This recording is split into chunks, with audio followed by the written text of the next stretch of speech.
quạt tàu miền ruồi cao mang hai đao vô ruồi xin phơi miền muối kinh ruồi đung nai quạt liều mây ỏi minh hà chia kinh thố nài miền ruồi mai gỗ mía phai kinh cao ruồi chia tao kinh mặn mây cao mai hay tao đồng mơi mang kinh hăng phiếu trôi hay tao vô ôi vui sơi cháo mơi lại dù buộc ăn mênh hơi mày biết tụ mây tại vui sơi cháo kinh đuôi mây phải phim miên kinh mây khó liền tập cùng miền tham miền ruồi chia tao oi ham quạt ruồi chia tao oi chăm oi nam cùng làm kinh oi làm cốt đền kinh cao ruồi dinh và hàng chẳng phiền trà mai hay tao bay tú mời ruồi kinh mai ơi lùa hàng kiều oi rùa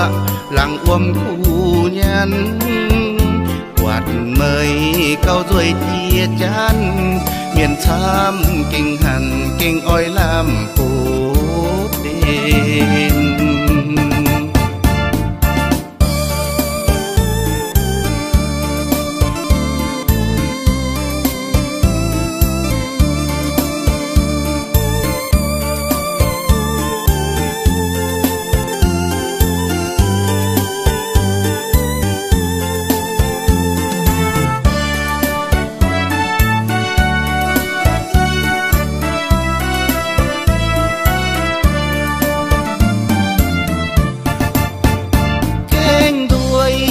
phải phim miên kinh mây khó liền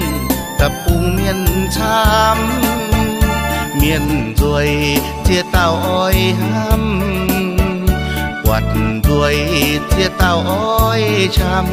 oi nam cùng làm kinh oi làm cốt đền kinh cao ruồi dinh và hàng chẳng phiền trà mai hay tao bay tú mời đuôi kinh mai ơi lùa hàng piêu oi rùa làng khu nhân quạt mời cao ruồi chia chán miền tham kinh hẳn kinh oi làm cốt đền